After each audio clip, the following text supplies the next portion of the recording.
Sunday Night Production.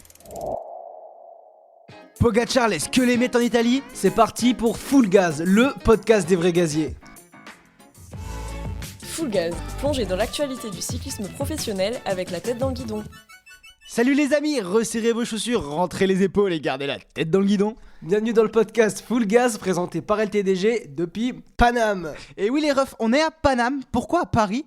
Pourquoi se mettre à Paris alors qu'en vrai en mai on vous a dit qu'on allait se poser un peu. On est à Paris parce qu'on va faire notre premier event hors vélo. Enfin, c'est pas le premier event hors vélo, mais c'est la première fois qu'on va vraiment sur autre chose. Et ça nous tient vraiment à cœur. Et je sais qu'en vous le disant, vous allez nous tailler en mode ouais, nanani. Mais je laisse Grégoire révéler, comme ça c'est Grégoire qui va prendre le taillage. En vrai, c'est énorme. Déjà, avant de le révéler, est-ce que tu vas bien, Antoine ? Comment tu vas dans ta vie ? Là, dans ma vie, ça va très bien. Alors, pour rien vous cacher, je pense pas qu'il y ait de bonnes ou de mauvaises situations dans la vie, mais je pense qu'aujourd'hui, j'ai pris le bon courant pour prendre les bonnes énergies et avancer avec à la fois le sport, le travail, vivre de ma passion, me rendre compte des chances que j'ai, me rendre compte des rencontres. Non mais, plus sérieusement, on n'est pas bien là dans ce mois de mai. Il y a le Giro tous les après-midi. C'est vrai qu'on bouge beaucoup moins. On a le temps de faire du sport qui est notre passion première. C'est pour ça qu'on parle de sport à la base, parce qu'on adore aussi faire du sport. En vrai, on se sent trop bien. Et là, on est à Paris, effectivement, pour le premier événement dans le football, Antoine. Premier événement football et pas le moindre. On va aller faire la remise des trophées UNFP. En gros, ce soir, on a une chance d'interviewer Kylian Mbappé. On va être sur le tapis rouge. Ça va être juste énorme. Et même si ça change beaucoup du vélo, on sait qu'on est spécialiste vélo. Nous, on est passionné de foot depuis qu'on est gamin de l'Olympique Lyonnais. On peut pas être parfait. Et franchement, c'est une consécration d'avoir accès à des événements comme ça. Pour expliquer un petit peu, ouais, trophée UNFP, c'est un peu les Césars du cyclisme, du foot français. Donc voilà, c'est la remise de tous les gros trophées des meilleurs joueurs de Ligue 1, meilleurs gardiens, meilleurs espoirs, de la D1 aussi Arkema, la D1 féminine, et de la Ligue 2, plus les meilleurs joueurs français de l'étranger. Donc il y aura tout le gratin français du football, donc c'est incroyable. Ce sera le gratin de carottes. Et pas le gratin de pommes de terre. Petit trèfle AOC 117 comme ça là de bon matin. Non mais voilà, en gros on est hyper content d'aller là-dessus. On sait que c'est pas notre spécialité première, mais on a cette volonté de se diversifier, surtout en vue des JO. D'ailleurs on vous invite à aller voir notre nouvelle FAQ sur notre YouTube. Donc le YouTube c'est la tête dans le guidon. Vous allez dessus et il y a notre vidéo épinglée. La dernière vidéo qu'on a postée c'est notre FAQ où on répond à toutes vos questions et on vous explique là où on va. Mais bon, on n'est pas là pour parler de ça. On est là pour parler cyclisme, pour parler jambes rasées et plateau de 56. Et du coup je vous annonce 66 même. 66 d'ailleurs on en parlera avec Comme Thomas sur le chrono, ouais. Et donc on va commencer ce podcast comme chaque semaine avec l'annonce du plan. On ira comme d'habitude Grégoire sur les résultats de la semaine avec pas mal de petits résultats, même si le focus principal restera sur le Giro. Du coup on ira après sur la deuxième partie, le focus sur la première semaine du Giro, 9 étapes et un seul homme qui surdomine, Tadej Pogacar. Ensuite on ira sur le débat de LTDG. Aujourd'hui Grégoire, j'ai envie de te poser un débat, une question. Est-ce qu'on va avoir une nouvelle victoire française sur ce Giro ? On répondra à cette question, notamment avec des Alaphilippe, des Bardet qui va peut-être retrouver sa forme. On continuera avec, comme d'habitude, les infos en vrac pour que vous ne loupiez rien de l'actualité avec des informations un peu tristes, mais qu'il faut passer avec des messages. Et on terminera comme d'habitude par l'actu Full Gaz avec un E, avec une demi-Voloring qui continue de gagner après un début de saison compliqué pour la SD Works. Est-ce que t'es chaud, Grégorito ? Allez, c'est parti et je te propose qu'on parte directement pour les résultats en deux spi. Alors, les résultats en deux spi, c'est parti. Pas mal de petits résultats, de petites courses, même si on reviendra surtout sur le Giro d'Italia. Ça a commencé par les championnats de France Espoir et Junior qui avaient lieu du coup en France. À Altkirch. C'est en France ? Ouais. En Alsace ? En Alsace. En Alsace. Bon, pourquoi tu me dis Altkirch en rigolant ? J'ai pas compris. Parce que je sais que t'as du mal à prononcer les noms de villes et quand tu vois le nom, comment c'est écrit, tu vois, t'as le LTK d'affilée et après t'as RCH. Je savais que ça allait être compliqué pour toi et du coup je me suis dit vas-y je le prononce. J'ai suivi de loin, j'ai vu qu'on avait chanté la Marseillaise. Grégoire, je t'ai coupé parce qu'en vrai. Tout le monde a chanté la Marseillaise, normal. Non, j'ai vu qu'il y avait une chanteuse un peu à la Ricain, genre qui chantait la Marseillaise a cappella sur la scène en mode, tu sais, Grande Anne America comme dans les grands stades. J'ai bien aimé, moi, Forceau, je kiffe. Tout ce qui est comme ça, j'aime bien. Bon, bref, on n'est pas là pour parler de ça, gros. Tu m'embrouilles à chaque fois là et on est là pour parler des résultats. Donc, moi, je commence par les championnats de France Espoir en ligne avec la victoire de Noah Isidore, lui qui a signé pro, qui est déjà pro chez AG2R, Decathlon AG2R La Montagne. En Conti, ouais. Devant Roland Brieuc et Roulant Louis. Donc voilà pour le résultat espoir homme. Chez les femmes, les espoirs. Non, on le dira après. Ah oui, on dira dans le. Tu voulais que- On peut faire le contre-la-montre qui a été remporté par Maxime Decombe de l'équipe Continental Groupama FDJ devant Maximilian Quechouey et Erwan Besnier. Donc voilà, on peut noter que Noah Zizor fait aussi 5 du contre-la-montre. Donc voilà, une belle semaine pour Noah et un beau titre de champion de France de contre-la-montre espoir pour Maxime Decomble. Bravo Gazier. Et pour dire Noah Isidore, il a fait la flèche Brabanson cette année. Avec l'équipe pro, l'équipe World Tour, et du coup voilà, il performe, il va monter, ça ne m'étonnerait pas de le voir signer dans l'équipe première l'année prochaine. Sacré giclette, hein. Moi j'avais pas mal de potes sur place et j'ai vu dans la côte du circuit, j'ai vu la giclette de Noah, ouais, il paraissait tellement fort sur la course en ligne. Donc voilà, on peut aller aussi voir la course junior avec un titre de Camille Charret de VC Villefranche-Beaujolais, Cocorico, nous c'est la maison, et Rémi Domas qui prend la deuxième place devant Paul Sexas qui fait troisième. Pour la Décathlon AG2R mondial U19 Team, est-ce que tu peux mettre le résultat du ITT, Grégoire, parce que j'ai pas sous les yeux. Chez le ITT, du coup, c'est Paul Sexas qui a gagné, donc le coureur de la Décathlon AG2R mondial U19 Team New Gen. Devant Elliot Boulet de Plancoët, super haut qui est fait à Plancoët, on les embrasse. Et devant toujours Char et Camille qui marche bien pour le Vestibule Franche-Beaujolais, pour la région, ça représente. Grosse bise à toi et félicitations pour ces beaux chemins de France. Je te propose qu'on, donc après avoir vu toutes les nouvelles pépites françaises qui vont émerger, donc ça vous donne un peu les noms à suivre dans les prochaines années. J'aimerais te parler d'une petite course qui a eu lieu aussi, une petite course où il y a des jeunes généralement qui s'imposent, c'est la flèche ardennaise. Et on a vu un doublé belge parce qu'on parlait des pépites françaises. Allez, on va aller parler un peu des pépites belges. On sait qu'il y a pas mal de Wallons qui nous écoutent. Et du coup, c'est Donny Milan qui s'est imposé devant Jarno Widar. Jarno Widar, c'est toujours le mec qui avait battu Paul Sexas l'année dernière au sprint sur la classique des Alpes Junior. Donc voilà, petit doublé pour l'équipe Lotto Destiny Développement. Donc chez les jeunes, on voit qu'il y a une grosse génération de Belges et de Français qui arrivent. Et ça fait plaisir parce que ça parlera français, ça sera plus facile pour les interviews. Ensuite, d'autres courses qui ont lieu cette semaine. Je commence avec le Tour du Finistère avec une nouvelle victoire de Benoît Cosnefroy devant Corbin Strong et Rudy Mollard. Benoît, il marche maintenant. On va l'attendre sur du World Tour, dis-moi si je me trompe. Bah maintenant qu'il est allé sur des, j'ai pas envie de dire que c'est des petites courses, les Coupes de France, il y a du gros niveau quand tu vois le podium derrière avec un Corbin Strong notamment. Mais Retour de Rudy Mollard aussi. ouais, et Rudy Mollard pour son retour qui vient aussi chercher un podium. Mais ouais, on a envie maintenant de le voir performer comme tous ses collègues de Décathlon AG2R qui sont très en forme sur le Giro, on va y revenir. Au plus haut niveau maintenant. Il a beaucoup gagné en Coupe de France. Maintenant, faut aller chercher l'échelon d'au-dessus. On parle d'autres Français. Sur la course, là, il y avait le circuit de Wallonie aussi. Et sur le circuit de Wallonie, c'est Arnaud Delis qui s'est imposé avec derrière Axel Zingé qui prend encore une deuxième place. C'est sa 5e ou 6e deuxième place de la saison. Et là, quand je l'ai encore vu faire 2, je me suis dit merde. Axel, tu vas jamais gagner. Et c'est horrible. Il fait tellement tout le temps 2. Il doit avoir une dizaine de top 10 tout le temps placés. Et ouais, et je pense que aussi ce qui joue contre lui, c'est que là il s'aligne sur des courses où il est favori. Et le problème, c'est que vu que je pense que Arnaud Delis a beaucoup été blessé et galère, il repart sur des courses entre guillemets moins de haut niveau pour lui. Et du coup, Arnaud Delis, il est vraiment très fort et il gagne beaucoup là depuis qu'il a repris. Mais Axel, il a gagné cette semaine, il a gagné sur une 1.1 sur les boucles de l'Aune Châtelain. Il gagne devant Delettre et Wurtzschmid. Donc enfin une victoire pour Axel Zingler et la deuxième victoire pour Cofidis de la saison qui tournait autour et qui tournait autour. Ils tournaient pas au cours mais qui galéraient à gagner et qui ont gagné 2 fois en une semaine puisque Benjamin Thomas gagne sur le Giro. On y reviendra. Et il prend cette fois il gagne devant un autre mec qui tourne beaucoup autour aussi cette saison qui fait pas mal de gros résultats, c'est Alexandre Delettre qui est redescendu en Conti. J'ai déjà dit Grégoire. Ouais, mais qui est redescendu en Conti, le Nîmois. Et je voulais juste dire que s'il continue à faire une saison comme ça, on espère le revoir au moins en Pro Team ou en World Tour l'année prochaine parce que c'est un des Français qui marche très fort sur les Coupes de France cette saison. Je suis d'accord avec toi. Ensuite, autre course. Bah non, je crois que c'est tout ce que j'ai noté. Est-ce que tu as une autre course à me dire, Grégoire? Ouais, il y a le Tour de Hongrie, bien sûr. Ah ouais, non, mais au Tour de Hongrie, je l'ai pas mis, c'est une 2 points pro. Moi, j'ai juste dit Tour de Hongrie. Juste dit, il y a une victoire de Cavendish. On peut le dire parce que moi j'ai été très surpris parce que quand tu vois quand même le podium, tu dis que c'est une 2 points pro, mais regarde le top 10 Nice, Burman, Pouls, Ulissi, Hirschi, Van Hoekt, Scottson, Hausen, Rodriguez, Wazar. Ça, c'est le top 10. Je voulais juste parler de la super semaine de Thabo Nice qui s'imposait sur des arrivées un punchy. Thibaut Nice sur des arrivées punchy, qui s'impose aussi sur des arrivées au sprint, qui s'impose sur des arrivées quasiment en montagne. Il a été impressionnant, très très fort cette semaine-là. Et c'est un style de coureur juste que je kiffe, je le répète chaque semaine, mais des cyclocrossman comme ça qui savent tout faire, qui peuvent s'accrocher en montagne, qui peuvent aller au sprint, qui sont techniques, tu vois, qui vont dans les échappées, c'est des attaquants. J'adore. Et pour finir sur ce Tour de Hongrie aussi, il y a Mark Cavendish qui a gagné, donc ça fait plaisir de le revoir gagner. Surtout que lui, il va viser une victoire pour gagner le record de Eddy Merckx de victoire sur le Tour de France cette saison. Et je pense que ce sera sa dernière saison, de le voir gagner, c'est intéressant. Et c'était aussi à noter, intéressant sur le Tour de Hongrie, c'était la seule course sur route de l'année de Peter Sagan.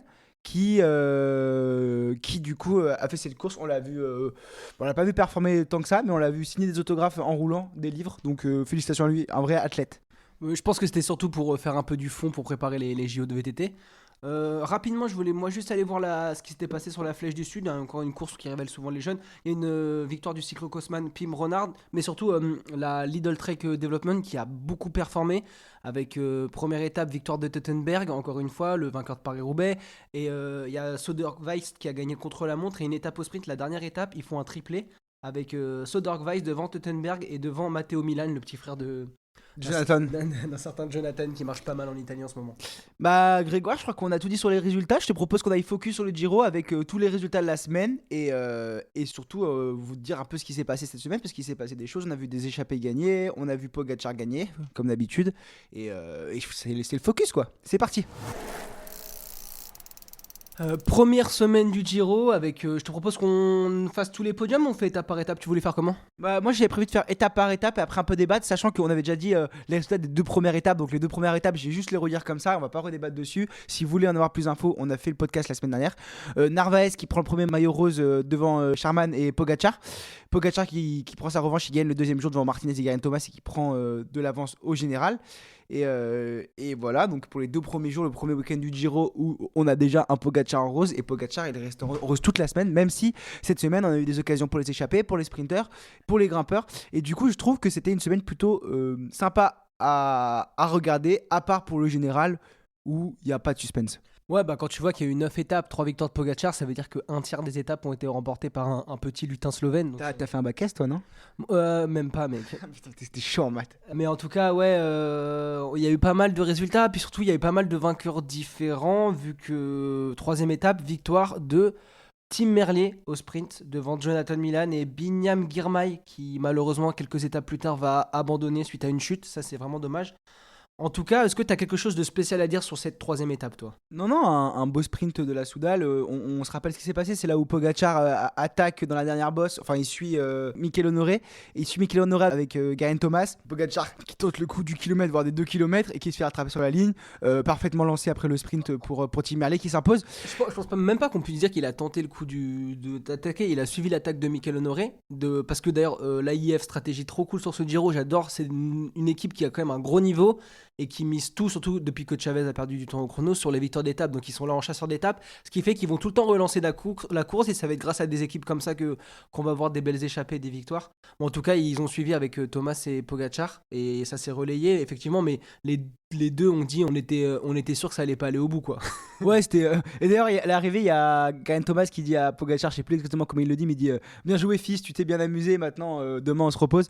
Bon, ce que j'ai bien aimé, moi, dans ce Giro, pour avancer, c'est qu'il y a eu, à part Pogacar, Pogacar, en fait, il fait pas la même course que les autres. Il y a eu des vainqueurs différents tous les jours, sur tous les terrains. Du coup, le lendemain, c'était encore un sprint, et cette fois-ci, c'est Jonathan Milan avec son sprint mythique, tu sais, où il claque des dents, on dirait qu'il tape la tête, on dirait un sprint balle de golf. Il gagne devant Caden Grove et Philippe Boss. Magnifique sprint, j'ai trouvé très beau lancé avec la caméra de côté, c'était vraiment joli à voir, et franchement, c'était le plus fort, quoi, Jonathan Milan. Ouais, et bah, de toute façon, je l'avais dit le jour d'avant, et Milan. Tellement rapide sur les sprints, tellement puissant en fait, et tu sais, en pistard il peut tenir l'effort longtemps. Après on peut noter aussi que ce jour-là il prend le maillot Cyclamen. Le maillot de Cyclamen. Donc voilà pour le sprinter, Jonathan Milan qui va être le sprinter à suivre sur ce Giro, et je pense que c'est lui le favori avec Caden Groves qui est quand même très en forme, qui passe bien les bosses aussi. A noter que Caden Groves va faire une erreur le lendemain. En gros, on est sur une étape avec juste un col au milieu qui doit convenir au sprinter. Et Caden Grove va mettre à rouler Johnson à bloc dans le col, du coup à une centaine de kilomètres de l'arrivée. Il va reprendre les 4 échappés qui sont devant. Et du coup, ils vont s'exposer à des contres. Et ça, il y a des coureurs très intelligents et très forts qui l'ont bien compris. Du coup, on voit Benjamin Thomas et Michael Valgren aller discuter à l'arrière du peloton. Ils montent une équipe avec un Enzo Paleni et Andrea Pietrobon de la team Polti Cometa. Et ils ressortent à 80 km de l'arrivée. Et devine quoi ? C'est la première victoire française de ce Giro, la première victoire de l'année pour la team Cofidis. C'est Benjamin Thomas qui s'impose à la fin. Lui qui n'avait jamais gagné sur un grand tour et c'est mérité et ça fait plaisir. Benjamin, franchement, consécration, superbe étape à la fin au sprint devant Michael Valgren et Andrea Pietrobon. Franchement magnifique. À noter qu'on a vu dans le final vraiment sa capacité de pistard. Pietrobon, en fait, il n'avait pas pris de relais dans les 15 derniers kilomètres. Et là, il va attaquer dans le dernier kilomètre en essayant de faire le cours du kilomètre. Et Benjamin Thomas, il va pas paniquer. Il se met à l'arrière et c'est Enzo Paleni qui va faire l'effort pour reboucher. Benjamin Thomas, il va pas faire d'effort non plus. Il va attendre que Michael Valgren lance le sprint.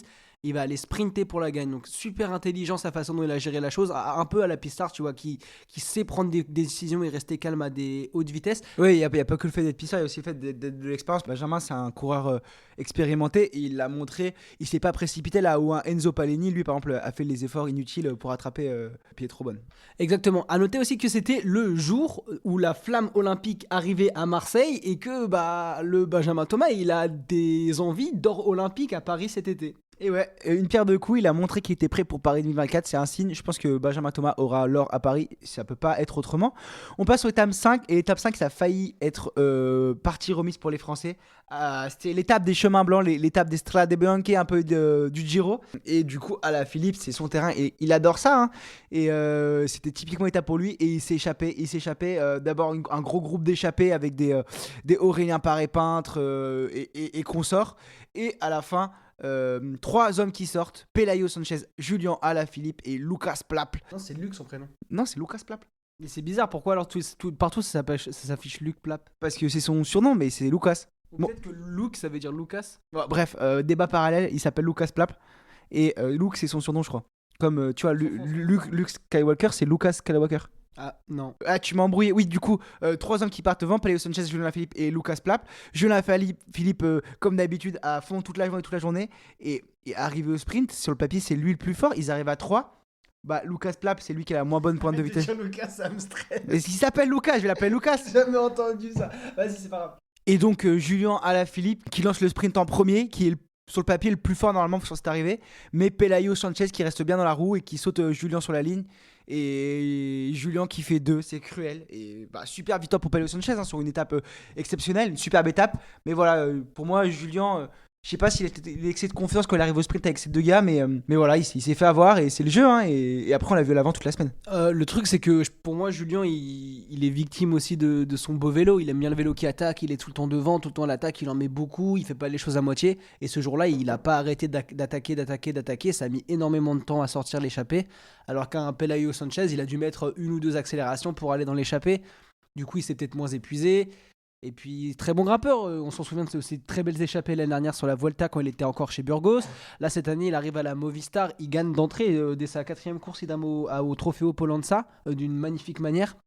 Et on savait qu'il était en forme. Le seul doute qu'on avait, c'est qu'on savait pas qu'il avait une aussi belle pointe de vitesse, quoi. Donc tout le monde a été surpris et ça a été la surprise du jour. Je pense qu'Alaphilippe, quand il a lancé, il s'est dit je suis le plus rapide. Personne ne savait comment il allait au sprint, Pelayo Sanchez.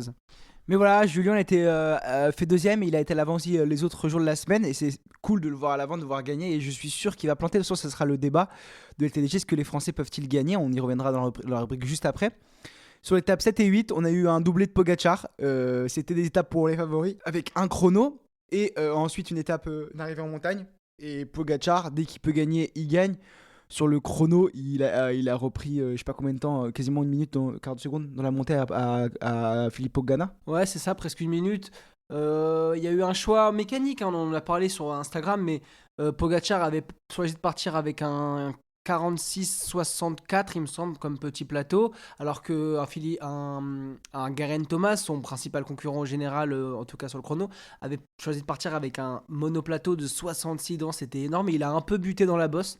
Il a même perdu sa 2e place au profit d'un Daniel Felipe Martinez qui a fait un super chrono. En tout cas, Pogacar, ce jour-là, il a été impressionnant, quoi. Aller taper Ganna sur un chrono comme ça, même de 20 secondes, en fait. C'était énorme. La prestation qu'il a fait, pour moi, ça a prouvé que ce Giro, sauf chute ou maladie, pouvait pas lui échapper. Et du coup, il s'impose devant Filippo Ganna et Magnus Sheffield. Et oui, effectivement, Pogacar est au-dessus. Et quoi de mieux qu'un exercice chronométré pour prouver que tu es au-dessus des autres, surtout quand voilà, t'as une start list comme Ganna, voilà. Et à noter du coup pour le général, on a dit Daniel Felipe Martinez, il repasse deuxième. Et pour sa petite erreur de matériel, Geraint Thomas passe troisième. À noter aussi que voilà, Romain Bardet, toute la semaine, il a pris du temps. Il est pas en forme cette première semaine. Et donc pour le général, ça va être compliqué. Mais moi, je perds pas espoir pour une victoire d'étape. Mais le truc, c'est qu'il a fait plutôt un bon chrono, donc c'est ça qui est compliqué à comprendre avec Romain, c'est qu'il fait un super chrono, comme s'il jouait le général, tu vois, il termine devant Deschênes Brooks par exemple, mais par contre, le lendemain, il va aller dans l'échappée pour essayer de récupérer du temps, il va se refaire lâcher, mais il va pas lâcher complètement, il va encore s'accrocher au général. Et ça va pas mal nous aiguiller sur est-ce qu'on reverra une victoire française. Mais ouais, il s'accroche, il arrive pas à lâcher le général, on a l'impression. Je voulais aussi noter le bon chrono de Ben O'Connor qui va se placer 4ème au général. Il termine 11ème du chrono. Mais voilà, ouais, il prend quand même 2 minutes sur Pogacar. Mais après, tu dis qu'il n'arrive pas à lâcher le général. Romain Bardet, il est déjà à 7 minutes 51. Hein, le général, il. Ouais, mais 7 minutes 51, est-ce que ça te suffit pour dire on le laisse partir en échappée et prendre 10 minutes ou 5 minutes dans des grosses échappées de montagne qui vont au bout? Bah, je sais pas sûr, tu vois. Il faudrait qu'il prenne. Un jour, il se relève, il prend 15 minutes et là, c'est bon. Ouais, on verra la suite. Hein. J'espère pour lui qu'il aura une carte à jouer au moins pour une victoire d'étape. Le lendemain, Tadej Pogacar est arrivé en montagne avec une échappée, avec notamment Valentin Paré-Pinte qui fait une super prestation jusqu'à la fin. Mais Pogacar avait décidé de gagner. Pogacar a fait rouler.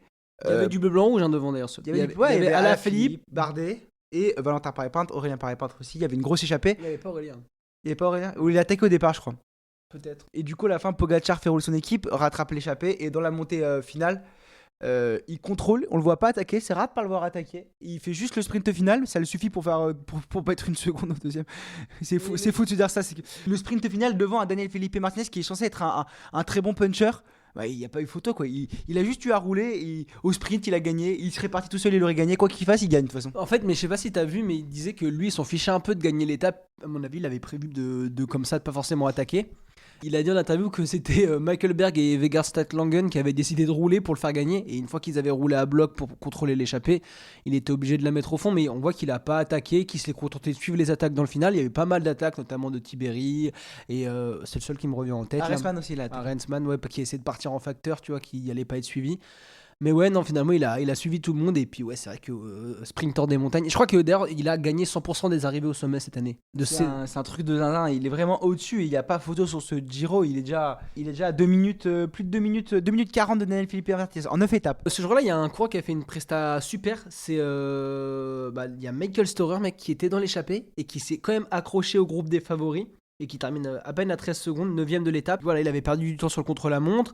Mais bon, il continue de s'accrocher des fois au général. Donc voilà, pour l'instant, il est combienième? J'aimerais bien te dire. Il est, je vais te dire, j'ai le classement sous les yeux. Il est 11ème à 6 minutes 21. Ouais, pourquoi pas aller chercher un top 10, quoi. Ouais, c'est ça, ouais. C'est vrai qu'en vrai, les écarts sont tellement énormes. Là, on parlera du général après. Mais les écarts sont tellement énormes que, tu vois, même à 7 minutes, à 7 minutes 51, il est qu'à 2 minutes du top 10, Romain Bardet. Et ce jour-là, il y a une équipe française qui va renverser un classement général. Est-ce que tu sais lequel c'est? Ben O'Connor. Non, il y a une équipe française. Décathlon du désert. Ouais. Elle renverse un classement. Ah, elle prend le classement par équipe. Elle prend le classement par équipe devant la Ineos Grenadier, donc c'est pas mal. Et ça peut, pourquoi pas, devenir un objectif. Ça serait une belle preuve du collectif. Je suis très très surpris par Alex Baudin qui se classe 10ème de cette étape et qui est encore 10ème au général, il me semble. Donc, non, il est un peu plus loin, je crois. Il est 12ème à 6 minutes 34, Alex Baudin. 12ème, ok, voilà. On va pas le voir aller jouer un top 10, quoi, ce serait ouf. Ça serait ouf de voir Alex en top 10, ça peut être jouable. À voir aussi, c'est que le début de ce Giro, il y a 3 semaines. Il y a 3 semaines, c'est long encore. Il reste les plus grosses étapes de montagne. Là, ce qu'on a vu, c'était une petite étape, entre guillemets. Hein. L'arrivée à Prattilitivo, il y avait que 3650 mètres de dénivelé positif, entre guillemets. Sur la 9ème étape, c'était une étape pour les sprinters et ça n'a pas loupé, même si des coureurs ont tenté, surtout des Français avec Evan Kutsu, avec Julien Alaphilippe. C'est arrivé au sprint et c'est cette fois-ci la Visma Lease qui a tiré sa carte du jeu avec Olaf Koy. C'est ça que j'aime bien, c'est que chaque sprint, c'est un nouveau sprinter qui gagne. Il y a un plateau très très fort de sprinters avec un niveau très très homogène. Olaf Koy qui gagne devant Jonathan Milan et Juan Sebastian Molano pour la UAE. On a vu en fait une attaque dans le final de Narvaez qui fait le coup du kilomètre et c'est Pogacar. Il n'a pas fait le coup du kilomètre, il est parti à 8 km de l'arrivée. Il part à 8 km de l'arrivée et c'est Pogacar qui roule pour le rattraper dans les derniers mètres et qui lance le sprint pour Juan Sebastian Molano, mais à la fin c'est bien Olaf Koy qui était le meilleur sprinter sur cette étape et qui s'impose devant Jonathan Milan qui reste avec le maillot Cyclamen et Juan Sebastian Molano pour la UAE Team Emirate. Ouais, encore un podium, décidément. Il est venu tout seul, lui, il doit se débrouiller tout seul. Tout le monde est autour de Pogacar. On lui a dit t'es là, t'essaies de rouler un peu sur le plat en début d'étape pour contrôler. Et derrière, t'essayes de faire tes sprints si tu peux. Quand j'ai vu l'étape partir, franchement, c'était un dimanche rompiche. Hein. 2 coureurs de la Poltico Meta qui se mettent tous les deux tout seuls devant. Ils partent, et ils font toute l'étape à 2. Et finalement, l'arrivée était un peu punchy le final. Et on a vu l'attaque de Julien Alaphilippe qui a été suivi par Nicolas Conchi, du coup, qui n'a pas relayé parce qu'il était là pour protéger Caden Groves pour favoriser ses espoirs au sprint. Puis on a vu un groupe qui est sorti, qui s'est pas entendu. Derrière, on a vu Ewen Kostyo qui fait le jump tout seul sur un groupe de 6-7 coureurs, très très fort. Et Alaphilippe qui ressort seul avec Ewen Kostyo. Et donc voilà, on a vu les Français à l'attaque et on a vu Jonathan Narvaez les déposer comme une fusée à 8 km de l'arrivée. Si vous avez l'occasion d'aller revoir les images, c'est impressionnant. Il fait un numéro, il se fait reprendre à 30 mètres de la ligne. Et pour ce qui est du classement général, au bout de 9 journées sur le Giro, aujourd'hui c'est la journée de repos. Tadej Pogacar est seul en tête avec 2 minutes 40 d'avance sur Daniel Felipe Martinez. Garen Thomas est à 18 secondes derrière Daniel Felipe Martinez en 3ème place. Ben O'Connor pour l'équipe française Decathlon, qui est déjà la montagne, se classe 4ème à 3 minutes 39. Sian Tobruk, le jeune de la team Visma Lease Bike et le maillot blanc, est à 4 minutes 2. Antonio Tiberi à 4 minutes 23. Lorenzo Fortunato 7ème à 5 minutes 15. Ener Rubio pour Movistar est 8ème à 5 minutes 28. Et ensuite, pour finir le top 10, c'est Timon Arensman et Jan Hirt. On a dit aussi pour les Français, premier Français, Alex Baudin qui est 12ème à 6 minutes 34. Donc seulement une petite quarantaine de secondes du top 10. Et Romain Bardet se classe 14ème à 7 minutes 51, lui qui a perdu beaucoup de temps. Et donc voilà un peu pour le classement général. On peut aussi parler de la lanterne rouge. Là, c'est parce que Fabio Jakobsen, il est dans le dur depuis le début de ce Giro. Et dès qu'il y a le moins de points d'autoroute, il pète. Alors il s'accroche en espérant aller remporter une étape.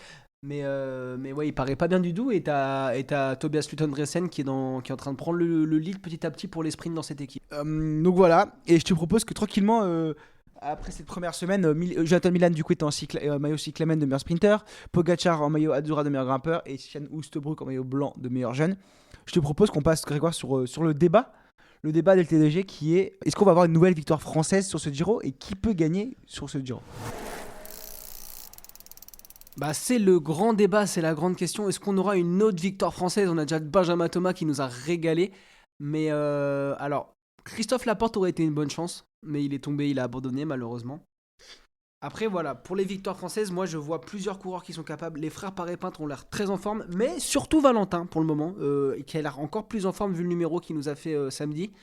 Que Aurélien. Après on sait pas comment ça va tenir sur les 3 semaines. Alaphilippe, moi j'ai mis un petit doute parce qu'on sent qu'il a les cannes, mais s'il a vraiment les cannes, est-ce qu'il attaque une étape comme hier à 30 km de l'arrivée, ou alors il sort avec Narvaez à 8 km de l'arrivée, il se relaye et ils vont essayer d'aller jouer la victoire parce que mais il pouvait pas anticiper ça, Grégoire. Tu peux pas lui enlever ça. Et genre, il a tenté, il panache, et je pense qu'il a senti qu'il y avait un truc à jouer. Et la preuve, ça a failli passer. Pas dans son coup. Dans le coup d'après, il a juste tactiquement pas eu le bon coup. Mais non, je pense que justement, il a les cannes s'il est tous les jours à l'attaque. Et je pense que Julien, il peut en planter une, mais il va falloir qu'il compte un peu plus ses coups de pédale parce que là, ça fait plaisir. On aime le vélo total, on aime le panache, hein, mais il court un peu comme un junior, quoi. Mais si t'es vraiment sûr de toi, sûr de ta force, t'as une arrivée avec t'as 3 côtes dans le final. T'attaques dans la première côte où tu sais que tu vas devoir faire un long effort, ça va être compliqué. Ou tu te sens assez fort pour sortir dans la dernière côte dans le final, comme a fait Narvaez, comme une fusée, pour essayer de résister au peloton. Pour moi, si t'es vraiment très fort, aujourd'hui, si je suis en course, je me sens vraiment très fort, j'attends la dernière bosse, si je sais que j'aurai la giclette pour mettre tout le monde à distance. Et c'est juste là-dessus que je mets un petit doute. Après, ouais, c'est vrai qu'il a les cannes, faut pas qu'il aille tous les jours à l'avant. Peut-être qu'il essaye il est moins comme avant à survoler le niveau. Mais j'ai bon espoir. J'ai bon espoir pour Julien. Ça va pouvoir le faire à mon avis. Pour les autres Français qui peuvent gagner, moi j'ai ciblé Romain Bardet s'il perd du temps. Et je pense qu'il peut partir en montagne et l'emporter. Et je pense que ça va être la meilleure solution pour lui d'accepter de laisser le général pour aller jouer une victoire d'étape. Je sais pas ce que t'en penses là-dessus, Grégoire. Ça semble pas. Ouais, je suis d'accord avec toi parce que vu comment Pogacar survole là l'arrivée au sommet, quand tout le monde l'attaque dans le final, lui il saute dans les roues de tout le monde et c'est le seul qui a la bouche fermée encore. Donc tu sais, on pourrait se dire, Romain, il peut s'accrocher au groupe de favoris, il est un peu long en général, il attaque et personne ne va le chercher. Sauf que ça, je suis pas sûr qu'on le verra en fait. Donc pourquoi pas le voir en échappée. Ensuite, comme tu as dit, les frères Paré-Pound qui ont l'air bien en forme. Et en général, l'équipe Decathlon AG2R qui marche très bien. Tu vois, même un Alex Baudin, alors pour une victoire d'étape, je suis pas sûr, tu vois, mais ça peut le faire. J'ai aussi mis Lilian Kelmejan. Lilian Kelmejan qu'on a vu un peu à l'avant en ce début de Giro, un peu plus calme sur la fin de la semaine. Mais qu'on a vu à l'avant, qui a envie de faire des bonnes choses et qui peut aller de l'avant. Je sais pas si tu en as ciblé d'autres. Je sais pas. Et après, Ewan Kosciu qui paraissait fort ici hier dans le final. Mais après, c'est toujours pareil. C'est compliqué de savoir qui va gagner en échappée. En tout cas, on a encore des bonnes cartes. Et la suite du Giro s'annonce incroyable. Alors, sur les grosses étapes de montagne, si Pogacar veut gagner, ça sera impossible d'aller gagner. On l'a bien compris. S'il a UAE contrôle, personne n'ira au bout, à part Pogacar. Par contre, il y a déjà eu 2 victoires pour les échappés et hier ça a encore failli passer. Donc pour moi, il faut tenter et on a des bonnes chances côté français en échappée. On l'a vu qu'on sur les 2 échappées, il y a une victoire française et une deuxième place. Donc on a les bonnes cartes pour les échappées. On a les bonnes cartes, on a surtout le panache à la française pour aller gagner. Donc voilà un peu ce qui va être à suivre pour la suite du Giro. À quoi il faut s'attendre, Grégoire, aussi, juste pour rapidement. Une surdomination de Pogacar et voilà, enfin moi je m'attends à rien d'autre à part la surdomination de Pogacar et quand UAE et Pogacar vont vouloir laisser des victoires aux échappés, peut-être une chance pour les Français, mais en tout cas dans les arrivées groupées je vois pas un autre favori s'imposer que Pogacar. Je pense qu'on y verra encore plus clair après l'étape de demain, l'étape de mardi. C'est en lendemain de journée de repos. On sait que tout le monde a les jambes qui répondent différemment. Il y a une arrivée au sommet à Cusano Moutri, hein, donc c'est quand même une longue montée. C'est assez roulant, mais c'est une très longue montée. Donc là, on verra si Pogacar veut encore aller gagner, s'il fait vraiment l'ogre à aller tout remporter, ou alors s'il laisse soit les échapper, soit un autre gars du général aller s'imposer. En tout cas, on y verra plus clair au niveau des jambes ce jour-là, parce qu'on sait comment peut y avoir des grosses défaillances en lendemain de journée de repos. Donc voilà pour le Giro qui va être à suivre jusqu'à fin mai. Moi je te propose qu'on passe sur les infos en vrac avant d'aller sur l'actu féminin. Parce qu'il y a pas mal de petites infos à donner, pas que des choses gays, mais il faut en parler, je pense que c'est important. Donc je te propose qu'on passe à cette rubrique. Est-ce que tu es prêt ? C'est parti. Donc déjà, petite info comme ça, Pogacar qui est pas passé loin de la disqualification sur le Giro d'Italie parce qu'il a mis un cuissard avec une teinte cyclamen qui représente le maillot du meilleur sprinter alors qu'il l'avait pas. Mais en fait, ça a été démontré que c'était pas la même couleur que le maillot cyclamen. C'était un rouge bordeaux sur du rose. D'ailleurs, niveau style, moi j'ai pas aimé, toi t'as bien aimé ? Moi j'ai bien aimé, ouais. En fait, je m'étais même trompé, j'avais dit que c'était Cyclamen alors qu'il n'était pas le leader du classement de Cyclamen. Je me suis dit, purée, il met un cuissard Cyclamen parce qu'il est leader, pas du tout. Mais en fait, il avait a priori demandé en amont à son équipe, qui avait demandé à l'UCI, qui avait validé. Finalement, c'est pas passé. En fait, il lui dit que c'est Bordeaux. Effectivement, tout le monde le voit comme du Cyclamen. En tout cas, ça a été un peu le côté style sur le Giro. On sait comment c'est en Italie, surtout quand t'as un Pippo Ganna qui contrôle un peu le style. T'as un Luc Plapp qui met tout le temps son cuissard blanc. Et il y a une vidéo drôle qui tente, je sais pas si t'as vu, où Pogacar il dit à Luc Plapp, tu mets un cuissard blanc si t'es champion du monde. Si t'es champion d'Australie, bon, à la limite champion d'Europe. Et après, il le regarde, il fait, bon, l'Australie, c'est vrai que c'est un continent, mais non. Et en gros, le lendemain, il se met à la ligne, il était maillot blanc, Luc Plapp, avec cuissard blanc, maillot blanc. Mais voilà, c'est drôle, t'as du style. Moi j'adore full blanc, j'adore les combis, j'attends tout ce qui sort un peu du lot, venir casser les codes dictés par des vieilles lois du peloton non dites. Moi, je trouve ça bien, en fait, de venir. Ouais, je suis d'accord, mais en vrai, je préfère l'équipement d'un point de vue seulement style. Je préfère l'équipement full rose de Pogacar avec lunettes roses, tout rose, qu'avec le mot Cyclamen. Je trouve que ça va pas trop ensemble.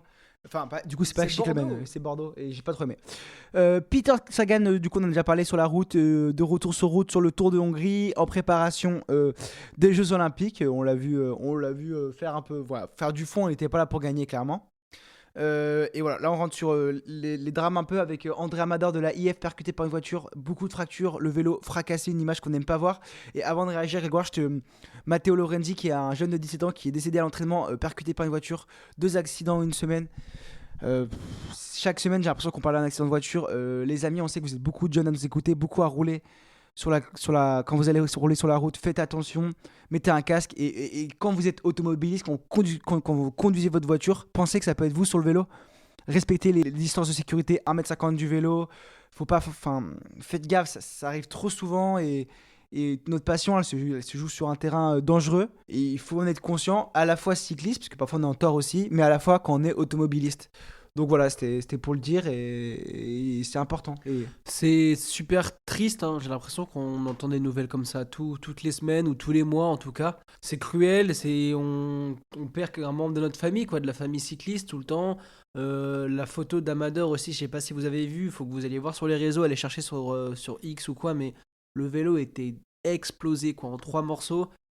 En fait, c'est que voilà, on comprend pas. Moi, enfin, je pense encore l'autre jour, on était à l'entraînement. Rappelle-toi, le mec, il nous doule en nous frôlant dans une route de campagne.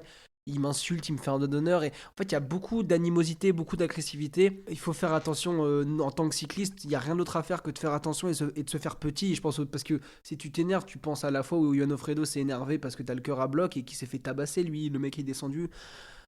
C'est cruel. Une grosse pensée à Matteo Lorenzi et à tous ses proches. ouais, bah voilà, sur ce petite information, prenez soin de vous les amis. Autre information, Rick Zabel, le coureur de Israël Premier Tech, qui va prendre sa retraite le 26 mai à domicile en Catalogne. Voilà, on le connaît beaucoup sur les réseaux sociaux, mais c'est aussi un très bon poisson pilote pour les sprints et il prendra sa retraite fin mai. Je te propose de voir que après ces petites infos en vrac, on passe à la dernière partie, l'actu full gaz avec un E, avec une nouvelle victoire de demi-Vollering. C'est parti pour l'actu full gaz avec un E. Je te propose qu'on commence comme parler avec les garçons par les résultats des championnats de France Espoir et Junior, avec la victoire chez les juniors de l'archi favorite, celle qui est championne du monde en titre, Célia Géry devant Amandine Muller et Amalia Debarge. De chez nous, de Lyon Sprint Evolution, donc le club lyonnaise. Félicitations. Si tu veux élargir aussi à la région, il y a Nina Lavenu de Chambé qui fait 4. La fille de Vincent Lavenu, directeur général de l'équipe Décathlon G2R. Ouais, d'ailleurs, ça s'est joué au sprint. Tu vois là, le podium doit être dégoûté, hein. Elle n'est pas passé loin. Pour l'ITT Junior, du coup, le championnat de France Junior, pour le chrono, c'est encore Célia Géry qui a gagné devant encore Muller, Amandine et Dupin Mélanie cette fois-ci. Donc voilà. Chez les espoirs, la course en ligne a été gagnée par Ménage Lise devant Latimier Clémence et Gauguin Heidi. Voilà, donc Lise Ménage qui est dans la team Cofidis déjà. Et pour les championnats de France U23, donc espoir en chrono, Grégoire, je te laisse dire le podium. C'est Océane Mahé qui s'est imposée devant Charlotte Allard et Lise Ménage, encore une fois, qui vient faire un podium. Donc voilà les noms à suivre pour le futur du cyclisme féminin français, à suivre dans les prochaines années, dans les prochaines courses. Maintenant, avant de passer au Tour du Pays Basque féminin, je voulais juste faire une petite dédicace que Pauline Fréand-Prévot est devenue championne de France c'est pas de la route, mais de VTT Short Track devant Puck Peters et Nicole Kohler. Je voulais juste donner cette information aussi. Pauline Fréand-Prévot, elle continue de performer au meilleur niveau. Et en parlant de meilleur niveau, il y avait le Tour du Pays Basque féminin sur route. Grégoire, qu'est-ce qui s'est passé cette semaine ? On a vu sur 3 étapes, on a vu que du SD Works Pro Time avec 3 sur 3 pour l'équipe néerlandaise, avec un doublé sur les 2 premières étapes de Misha Bredewald qui vient s'imposer la première étape devant Sierra Aleris et Demi-Vollering. La deuxième étape, elle vient s'imposer devant Mavi Garcia et Juliette Labousse, notre Frenchie qui fait 3e. Et sur la dernière étape, l'étape Rennes, c'est Demi-Vollering qui vient s'imposer en solitaire devant Talilta De Jong et Bredenwald Michka encore, c'est la compatriote. Du coup, au général, ça donne Demi-Vollering première, deuxième, du coup, sa coéquipière Bredenwald Micha devant la française Juliette Labouze. Donc voilà, Demi-Vollering, elle a mis du temps à être à ce top niveau, mais je pense qu'elle a eu une préparation parfaite parce qu'elle a visé les grands tours cette saison et que sur les courses à étapes, pour le moment, elle gagne et c'est ce qu'elle voulait. Elle est imprenable, ouais, elle est très forte. Elle a gagné la Vuelta et je pense qu'elle est bien partie cette année pour remporter le triplé, les 3 grands tours. Hein. J'espère pour elle, ça serait historique, ça serait magnifique. Et après sa victoire sur le Tour de France l'année dernière, on attend que ça d'elle. D'autres choses à dire, Grégoire, sur le podcast ou sur le vélo féminin? C'était un peu plus calme avec la fin de la Vuelta Femenina. Cédrine Carbol qui fait plus un ou 2 top 10, c'est cool, tu vois, de l'avoir encore à ce niveau. Et puis on peut noter qu'on a quand même 4 Françaises dans le top 20, avec Juliette Labousse qui est 3e, non 5 même, Evita Music 11e, Laura Asensio qui est 12e, Cédrine Carbol 14e et Léa Curigné 18e, donc c'est encourageant pour nos Frenchies. C'est encourageant pour nos Frenchies et voilà, là-dessus je vous propose qu'on conclue tranquillement le podcast. Nous on va aller se brosser les dents avant d'interviewer Mbappé et je vous souhaite une bonne semaine à tous, kiffez bien et on se retrouve déjà la semaine prochaine pour un nouvel épisode de Full Gaz, l'actu des vrais gaziers. Si t'es pas content, triplé.